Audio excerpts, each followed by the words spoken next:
Hey guys, welcome to my little kiln space. I'm going to show you how to load a kiln for bisque fire today, or at least how I do it. As you can see, I've got quite a lot to load today. Hopefully it all fits, but maybe not. Some of these pots are a little bit too wet to load still, but we'll talk about that in a second. The first thing we want to do is make sure our kiln is ready to go. So I've got my bottom two shelves in here. Whenever you load a kiln, you don't want to load directly on the floor. The gap under here allows for airflow to my vent. We're in a small space, so it's really important to vent to the outside so that we don't have any off-gassing collecting in this room. So one of the things I like to make sure I have is a good space to work on. So as I'm looking at my pots, I'm figuring out their different heights and making sure that pots of similar sizes, not really dimension around, but height, go on the same shelves. So that way I can use the space in my kiln more economically. So I'm going to take down my stilts here, my little pillars, kiln furniture, and have some rulers set up on them that allow me to take a pot and make sure that it fits neatly under there. And I'll have a couple of different heights going at the same time. This pot fits perfectly under these pillars, but it is slightly too tall for these. It's always important to have about a finger's width between the top of the pot and the top of a stilt that it will be under. The shelf, the kiln shelf, will rest here, and as the pot is heated and expands, we don't want it to come into contact with the shelf above it. So I'll start sorting my pots, double checking the height. Sometimes you can just look at it and tell, but other times it'll be really close and I just want to make sure. So like this one, it looks like it'll fit under these pillars. This one needs to get in there. Now I have a bunch of sample tiles that I'm putting into this firing. So these will have what color, glaze code, and what fire that glaze goes to. That way my students can look at this tile after it's glazed and say, oh, I like that color. I know I want to use that. So I'm going to start organizing these back onto my shelf. So I've got my pieces that are short enough to fit under my shortest stilts that I'm going to put right back here. And pieces that are too tall, I'll start organizing, setting aside this piece. This is a pretty tight fit, but it can slide under the ruler completely without touching and with a good gap, so I know that it won't touch the shelf during the firing. This one's just a little too tall.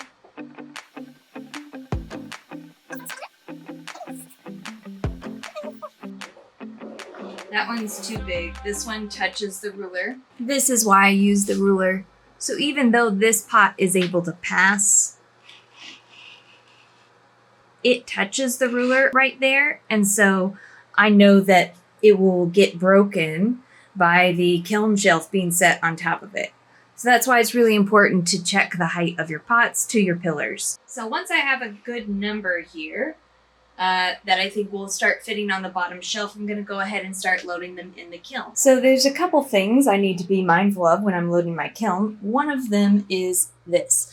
This is the thermocouple. It is what measures the temperature inside the kiln and feeds that information to the computer on the outside of the kiln. I cannot let anything touch the thermocouple during the firing.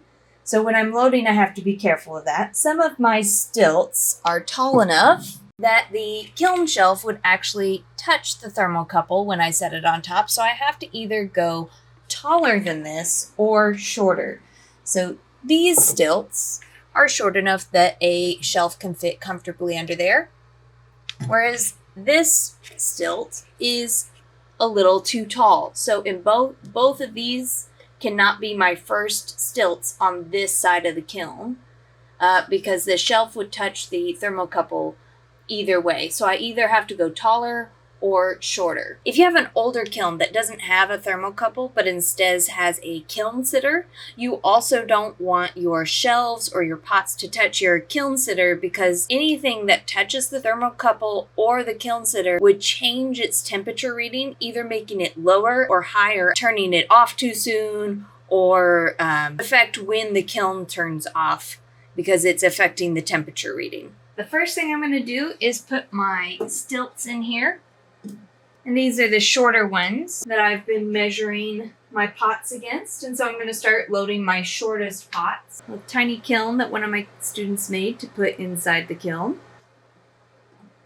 Now, as I'm loading these pots, I want to make sure that I leave a gap in between them. Again, that is for the pots to expand into when they're heated. And I was always taught just to leave a gap big enough to slide a finger through. So as long as my fingers can fit between the pots, I know that when they expand, they won't touch or they won't hurt each other if they do touch. Now, there is such a thing as tumble stacking, which is where you load pots where they all touch, they're stacked on top of each other. And you can do that if you're the only person loading work in your kiln. If all of your pots are done well, the walls are uniform thickness, and the pots are all completely dry, then they all should theoretically expand and contract the same amount. However, when you're working with student work, your pots are going to be uneven. There's going to be greater potential for failure in a pot, which then if it's stacked on another pot or holding up another pot or comes into contact with another one, the breakage or the failure in that pot could then cause a domino effect, affecting all the pots around it. One of the most important things to remember when you're handling bone dry clay like this is that it is at its most fragile stage. So I need to be very careful when I'm handling it that I'm supporting it from the bottom. If you ever pick up a pot like this when it's bone dry, it's very likely that it will break because you're causing stress on the pot and it's not been fired yet. One thing I see students do a lot is they grab it like this and lift it, which I'm not going to do because I could break it, and they hold it sideways like this. That changes where the pressure of the weight of the pot is put on it. So when I hold it from underneath like this, I'm supporting all its weight from the bottom. I'm not causing any stress on the pot. However, if I grab it like this and I lift it, then I'm putting the stress of the weight of the pot here where I'm grabbing it. And that, especially in a coil pot where it has many joints, could cause one of those joints to fail. Also, holding it like this, not with my hand under there, but pretending that I'm lifting it like this, could cause this whole rim to just break off. So it's really important when you're handling bone dry clay to always support it from the bottom, support it from with two hands, especially with bigger pots. With one hand, if it's small enough, is okay, but you really don't want to cause any stress on the pot. So when I'm loading these, I'm holding them, I'm supporting them, and I'm placing them carefully down, trying to put as little stress on the pot as possible. The second really important thing when you're loading bisqueware is to make sure that it is completely dry, that it is bone dry. So I do have some pots in here that were just finished recently. This pot here is mostly dry. A good portion of it is bone dry, but the bottom, the foot, is still quite wet. And I can tell that a couple ways. I can see the color of the clay is much lighter when it's bone dry, and the bottom of the pot feels cold. When water evaporates out of a pot, it creates a cooling reaction. That's why you sweat when you're hot, because the sweat evaporates off your skin and creates that cooling sensation. So if I feel a pot and it feels cold to the touch, then it's probably too wet to load in the kiln and fire. If your pot feels room temperature, which all of these do, then I know all the water has escaped from the pot. There's no longer any water evaporating out of this clay. And if you're wondering, why not just fire a pot that has water in it? It's because that will cause the pot to explode. So when there's water in a pot, and the kiln reaches the temperature at which water evaporates or boils, which is about 100 degrees Celsius, around 200 Fahrenheit, that water is trying to escape the clay so fast, and it can't. It's trapped inside the wall of the clay. So if that happens, it's going to work so hard, the water's going to work so hard to get out and turn into vapor that it's actually going to cause any weakness in the clay to break and burst. And that's how you end up with broken pots. There is an old belief that air bubbles in clay cause explosions, and air bubbles can trap extra humidity. You can fire a pot with air bubbles in it or that's hollow without any way for that air to escape. And as long as the pot is really, really dry, it won't explode. And as long as you fire slowly enough to allow any extra water to come out, it won't explode. But it is risky because air bubbles, I think, trap moisture. And that's actually what causes the explosion, is that moisture trying to get out and not being able to. So I filled up this side of the kiln, so I'm going to go ahead and start loading this side. Now I can load these the same height. I try not to put pots on the gap in between the shelves. I just feel like that's risky, and if I want to put shelves at different heights, it's going to cause problems. I'm going to start with my next height, which is just like an inch taller than what we did on this side. I always make sure to put my stilts in first because you have to make the pots fit around them. So if I don't put them in, then I have to end up taking pots out or rearranging to get them to fit. So see right here, if this pot crosses over above this shelf and this shelf is shorter, then I'll have a problem where this will run into the shelf on this side. So I just want to be careful not to do that.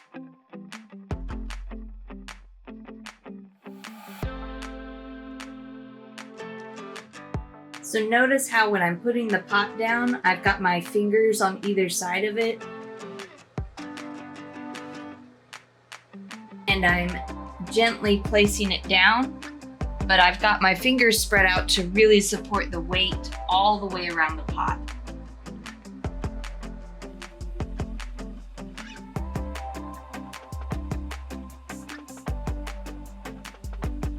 One thing that's part of loading the kiln is making sure you have enough space for everything and possibly rearranging several times. This doesn't all quite fit comfortably, so I'm going to try and move a couple things around to make it fit a little better.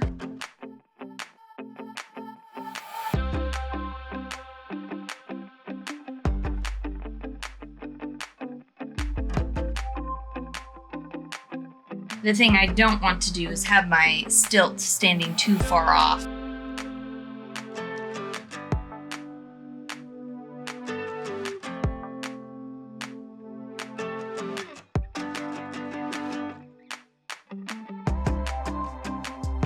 There we go, it all fits now.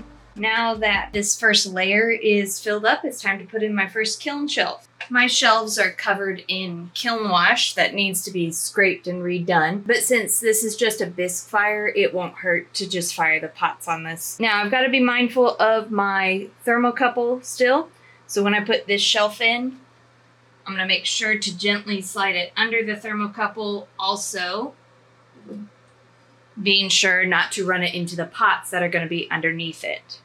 This is the other reason why it's a good idea to have a finger's width between your pots and the bottom of the shelf, because then my fingers can go under here comfortably, both to place the shelf and to lift it after firing. So I'm sizing up the rest of the stuff that I have to put into my kiln. There are a couple pieces like this one that will need to go on the top shelf because they are too tall for any of the stilts. So the only thing that I need to be mindful of is the lid not touching them when I close the kiln. And I also want to be thinking about how tall of a shelf I can put in here to make those pots still fit. I'm going to do a test fit here and see if I can put another short layer and then put those tall pots on top of it.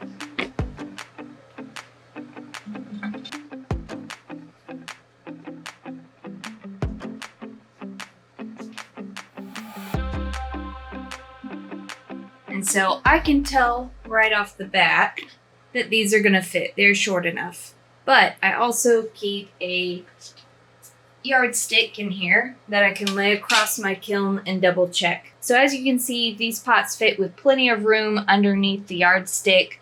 And I can double check any other pots that I have in this same way, but I think we're all going to fit this way. So I'm going to unload this and then continue loading. So this shelf is going to need to be another row of these shorter pots, and then I can do whatever height over here that I want, since all those big pots should fit on this side.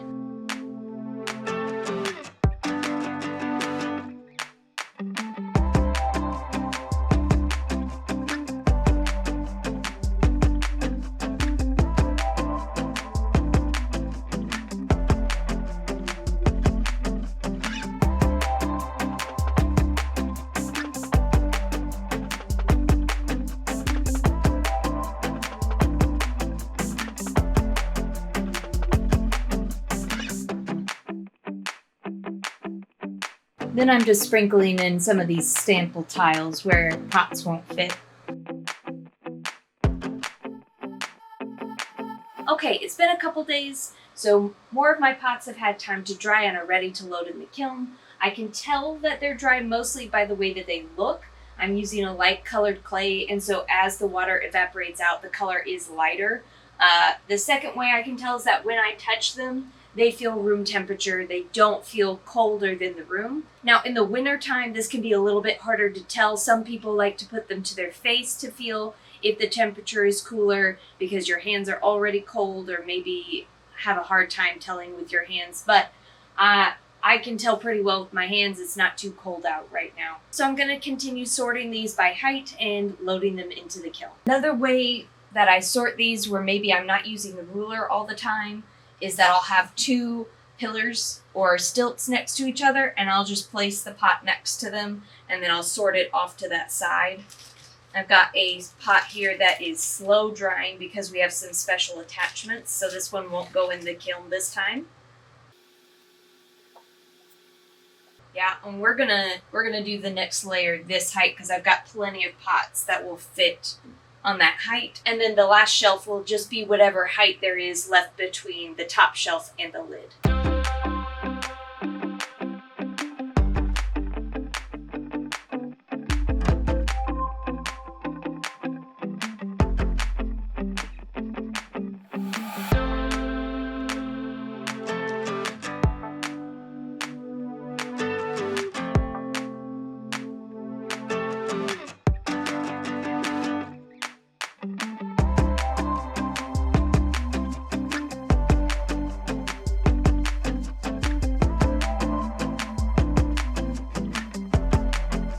I typically like to load from back to front. This reduces my risk of running into something that's closer to me and chipping it.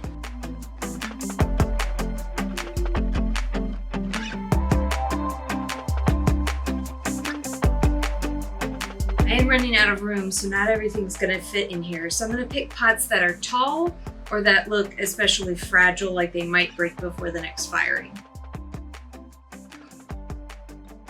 Most of the time, I try not to load student work stacked like this. That's gonna be a little too tight, but sometimes when space is tight, I'll stack a couple of pieces, and I try to stack really only work that looks like it was put together well, and especially I'll do two pots that are done by the same student stacked. That way, if there's any problems, it's the student's own work. And I only stack pieces that feel like they rest right. This has a bit of wobble, so I'm going to take it back out. Not too big. And I do have one piece that's going to go here, but their name is going to be visible, so I'm not going to load it until the camera's off. Okay, so my kiln, I'm able to program. I'm not using a kiln sitter. So I'm going to program this to run to cone 04, which is what's recommended for the glazes that we use. So I'm going to go ahead and go through those settings, which I just have my cheat sheet on the wall over here, and you can see it says complete, 69 degrees currently in the room, and I'm not sure what that time was for, but I'm going to stop that and go to cone fire. We're going to do the preheat for 2 hours, which is basically candling. Cone 04. Whenever you do a bisque fire, you want to go slow. We're not going to do a hold for bisque fire. I don't think it's necessary. I do a hold for 15 minutes in glaze fire. I'm using commercial glazes, so they don't need a long hold for what I'm doing. Depending on what glazes you are using, you may want a longer hold. But basically, the hold just keeps it at that peak temperature, and we don't need to do that with bisqueware. Now, I don't run this during the school day because of off-gassing, so I'm going to set a delay, and let me check my time, for 6 hours, which should be after we're out of school. Off-gassing can smell bad, can give you a headache in the short term, and you should never work in a room where a kiln is running. It can be really dangerous. Not only can the gases that come out of the pots cause a headache. That is your body's first sign telling you you're not getting enough oxygen. There are stories of potters working in a small room with their kiln running and passing out because they're not getting enough oxygen and because of other things. And, if there's not somebody to find you, that can be quite dangerous.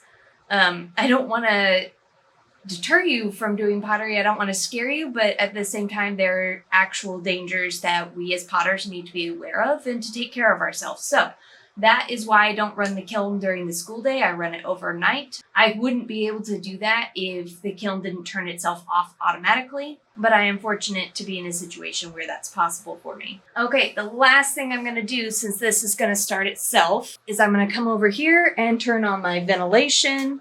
You can see my cheat sheets for stuff I need to know. So even though the kiln is vented outside, let me turn that off while I talk.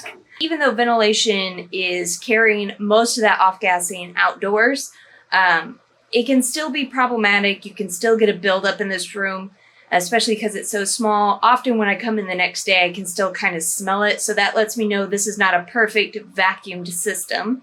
But it is significantly better than if it was unventilated. If your kiln is in a tight room and you don't have it ventilated, not only can you have off gases, you can also have heating issues where your room gets too warm. I'll leave this room open because it is still warm outside. In the winter, I can close the door and it won't get too hot in here, but it is dangerous for the electronic device here. You don't want this device to reach over 100 degrees. It can start to melt components within it and cause it to malfunction and stop working. So one of the last things I like to do when I'm done loading the kiln is any pots that didn't make it in this time, I move to the top shelves. That way they get priority. I remember to load them first in the next firing.